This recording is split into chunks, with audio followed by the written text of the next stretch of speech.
Growing up in my family, whenever we gathered for ordinary meals or big holiday feast, we would gather around a wooden kitchen table as a way to connect as family. And it was a big family. I came from a big family. I come from a big family. We're quite the cast of characters. We still have that wooden table. And at the time growing up, and even today when dinner's ready, I don't ever want to be late because I know that I don't want to ever refuse an invitation to sit at that table and eat because I know that the food is good, but most importantly, that table is filled with the feast of family stories united in a community of love. Well, today's gospel, Jesus tells the religious leaders a parable of the reign of God. It's like a king, a ruler who gave a wedding feast. And there were guests on the list that were invited. The twist is they refused the invitation, not once, but twice.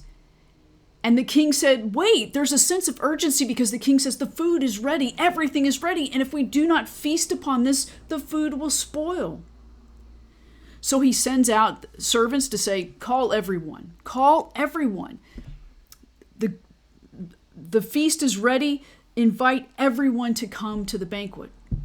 And all the locals, the outcast, those who weren't on the list, everyone was welcome and people came.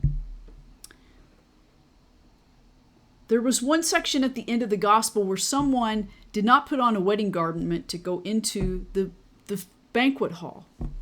And the king threw them out.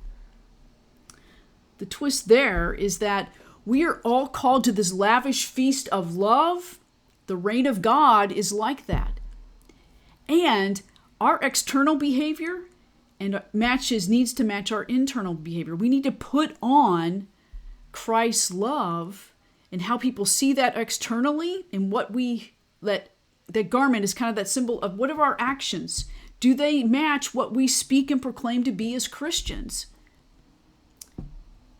And the one that it didn't match, that's the one that was thrown out of the banquet. But most importantly, we are called to welcome everyone to this feast and this banquet of love, a community of love that is filled with quite the cast of characters. So this week, how will we pay attention to God's urgency? Everything is ready today to feast upon a banquet of love in our community and in our world. How will we act, put on Christ's love, and be that for everyone, and welcome everyone to this table of love? How will our actions speak God's love, abundant generosity, kindness, compassion, empathy, and understanding of one another so that everyone's welcome because there's a sense of urgency that the feast is ready today, even now. Let us pay attention this week and act in our actions that match the inside desire of our heart, that we respond to help everyone to this great feast of love in community that is filled with quite the cast of characters. Amen.